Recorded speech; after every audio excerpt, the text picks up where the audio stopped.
اس وقت ہمارے اس ہال کے اندر کوئی ایک چیز بھی ایسی نہیں ہے جو کسی بزرگ کی, کسی مولوی کی بنائی ہوئی ہو. یہ ساری اسی سسٹم کی آؤٹ پٹ ہے جس کا پازیٹیو یوز بالکل درست ہے.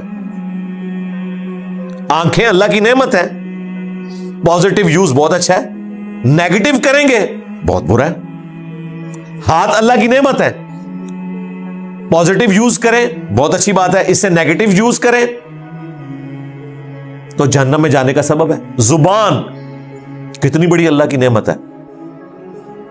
پوری دنیا میں انبیاء جو انقلاب لے کر آئے اسی زبان کی برکت سے لے کے آئے, لیکن اس کا نیگیٹو یوز کرے اس سے بڑا فتنہ کوئی نہیں ہے. اسی طریقے سے سائنس جس نے انسانیت کے لیے اس جسم کی آسائش فراہم کی ہے بہت بڑی نعمت ہے. اگر انبیاء کرام علیہ السلام نے روح کی آسائش کے لیے انسانیت کو تعلیمات دی ہیں تو جسم کی آسائش سائنٹسٹ نے ہمیں دی ہے. اس ہال میں آپ کو یہ ایک چیز بتائیں, ویڈیو کیمرہ ہو, یہ کالر مائک ہو, ہمارے کپڑے ہو, ہماری گھڑی ہو, یہ لائٹنگ ہو, یہ قالین ہو, ایئر کنڈیشن ہو, کوئی ایک چیز بتائیں. ایون یہ جو قرآن پرنٹ ہوئے ہوئے بخاری مسلم سب سائنس کی برکات ہے. تو سائنس اللہ تعالیٰ کی طرف سے بہت بڑی نعمت ہے, اس کا پازیٹیو یوز. اب سائنس نے تو اپنے کرشمے لوگوں کو دکھا دیے ہیں, اور انبیاء نے جو اپنے ماننے والوں سے وعدے کیے ہیں وہ آخرت میں پورے ہونے ہیں. ان الذین یخشون ربہم بالغیب لہم مغفرۃ واجر کبیر. بے شک جو بغیر دیکھے اپنے رب سے ڈرتے ہیں ان کے لیے مغفرت اور بڑا اجر ہے. سائنس نے سب کچھ یہیں کر کے دکھا دیا آپ کو. سائنس اگر آپ کو یہ کہتی ہے نا یہاں بیٹھے ہوئے 10,000 کلومیٹر دور جو بندہ بیٹھا ہے میں آپ کے سامنے اسے لے آؤں گا تو سائنس کر کے دکھا دیتی ہے ویڈیو کانفرنسنگ کے ذریعے. وہ سفر جو سب کانٹیننٹ انڈیا پاکستان سے 4 مہینے میں طے ہوتا تھا, حج کا سفر پیدل سفر کرتے ہوئے, سائنس نے اس کو 4 گھنٹے پر لا کر دکھا دیا, اور اتنا آرام دہ کہ آپ کو تھکاوٹ بھی نہیں ہوگی اور نہ سفر میں لٹنے کا اندیشہ. یہ آسائش ہمارے سامنے. پھر وہاں بھی آپ مکے مدینے میں چلے جائیں تو ہر آسائش آپ کو سائنس نے دی ہوئی ہے. ابھی وہ حاجی زندہ ہیں جن لوگوں نے نئے جوڑے الگ سے رکھے ہوتے تھے طواف کعبہ کرنے کے لیے, پاؤں جل جاتے تھے. سائنس کی برکت سے آپ نے اٹلی کا وہ ماربل نکال لیا وائٹ کلر کا, وہاں پہ ڈالا. سخت گرمیوں میں بھی وہ ماربل ٹھنڈا ہوتا ہے, آپ کو جوتی پہننے کی ضرورت ہی نہیں طواف کعبہ کرنے کے لیے. غلاف کعبہ سائنس کی برکت سے بن رہا ہے. وہاں پہ جتنی صفائی ہو رہی ہے, پانی کا نظام, ایون زمزم جو نکالا جا رہا ہے اس بڑے پیمانے کے اوپر, وہ موٹریں, وہ سارے کا سارا نظام سائنس نے دیا. پھر انٹرنیٹ کا کرشمہ, پرنٹنگ پریس کا کرشمہ, یہ اتنی چیزیں ہیں کہ اگر آپ شمار کرنا شروع کریں تو کسی حد تک یہ چیز جسٹیفائی لگتی ہے کہ سائنس نے لوگوں کا جو یہ دماغ خراب کر دیا کہ اس دنیا کی زندگی کو انہوں نے سب کچھ سمجھ لیا, وہ جسٹیفائی ہے کافی حد تک. اگر آخرت اورینٹڈ کوئی نہ ہوا تو یہ ساری چیزیں اس کو گمراہ کر لینے کے لیے کافی ہیں. یہی دجالی سسٹم ہے کہ مادے کی آنکھ کھلی ہوئی ہے اور روحانیت کی آنکھ بند ہے. دجال کی بھی ایک آنکھ ہے. سمبولک بھی ہے یہ بات, فزیکلی ایک پرسنالٹی بھی ہے اور ایک سسٹم بھی ہے. ہم سائنس کے مخالف نہیں ہیں. ہم نہیں کہتے کہ جی وہ دجال کی بائیں آنکھ جو ہے وہ یوں ہے تو دائیں والی یوں ہو جائے گی, دائیں ہے تو بائیں ہو جائے. ہم کہتے ہیں دونوں آنکھیں چاہیے. ہمیں ریویلڈ نالج بھی چاہیے, وحی کا علم بھی, اور ایکوائرڈ نالج بھی, سائنس کا علم بھی. ان دونوں کو ملا کر انسانیت کی بہتری ہوگی. روح کی غذا انبیاء پرووائڈ کرتے ہیں اور جسم کی غذا آسائش ہمیں سائنس پرووائڈ کر رہی ہے. اگر وہ جرمن سائنٹسٹ امونیا نہ ایکسٹریکٹ کرتا اور ہمیں کھاد نہ ملتی تو آج دنیا بھوک سے ہی مر جاتی. 8 سے 100 سال پہلے دنیا کی آبادی آلموسٹ 1 ارب تھی، آج 8 ارب ہو چکی ہے۔ اگر زمین وہی کچھ پیدا کر رہی ہوتی تو یہ 7 ارب لوگ تو بھوکے مر جاتے۔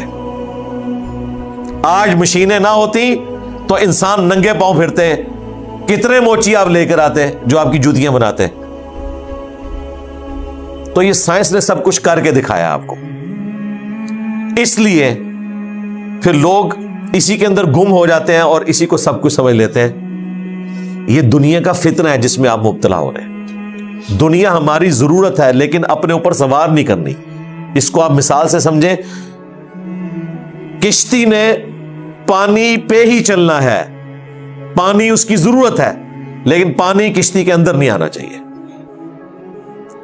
سائنس ہماری ضرورت ہے،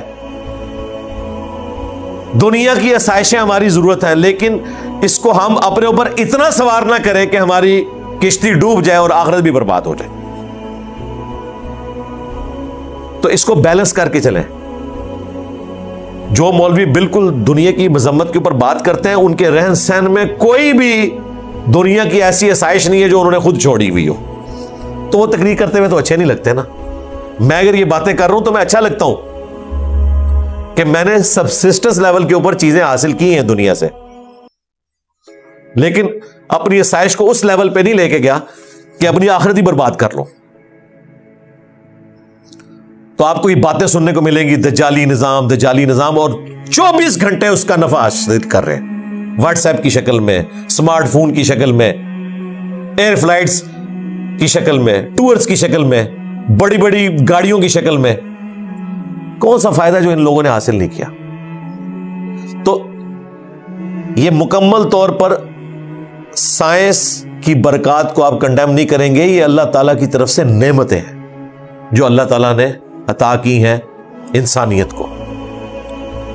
کل یوم ہوا فی شان، ہر آنے والا دن اللہ تعالیٰ کی نئی شان لوگوں کے سامنے لے کر آ رہا ہے۔ آج سولر انرجی نے دنیا کی کایا کلب کر دی ہے۔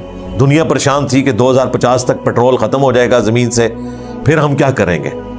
آج کہہ رہے ہیں نہیں جی 2050 نہیں، 2030 میں ہی ختم کر دیں، سولر انرجی زیادہ بہتر ہے۔ پیٹرول کے یوز سے تو ہوا جو ہے وہ خراب ہو رہی ہے، آب و ہوا ساری برباد ہو گئی ہے، اسموگ آ گئی، یہ سب کچھ۔ اب اللہ تعالیٰ نے آپ کو وہ انرجی دی ہے جو ختم ہی نہیں ہونی، سورج کی انرجی، رینیویبل انرجی سے کہا جاتا ہے، یہ ختم نہیں ہونے والی۔ دوسری ہے نان رینیویبل انرجی، جو دوبارہ آپ پروڈیوس نہیں کر سکتے، جیسا کہ تیل ہے، ختم ہو جائے گا۔ سولر انرجی ختم نہیں ہوگی، ونڈ انرجی ختم نہیں ہوگی، اور جب یہ ختم ہوگی نا اس وقت انسانیت ہی ختم ہو جائے گی، کیونکہ سورج ختم ہو گیا تو دنیا ختم۔ وہ سے وقت نے دنیا نہیں سنبھالی ہوئی ہے، سورج نے سنبھالی ہوئی ہے، اور سورج کو پتا بھی نہیں کہ اس نے دنیا سنبھالی ہوئی ہے، خدا نے سنبھالی ہوئی ہے۔ یہ اللہ تعالیٰ نے اسباب بنائے ہیں۔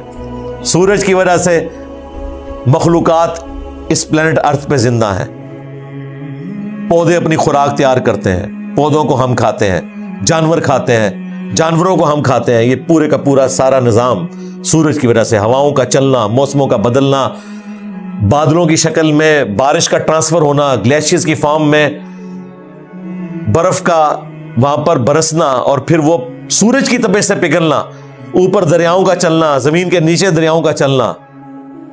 اللہ اکبر کبیرہ والحمد للہ کثیرہ وسبحان اللہ بکرۃ واصیلہ۔ تو اس چیز نے لوگوں کو پھر فتنے میں مبتلا کر دیا کہ جی سائنس نے تو سب کچھ کر کے دکھا دیا ہے، انبیاء تو صرف وعدے کر کے گئے ہیں۔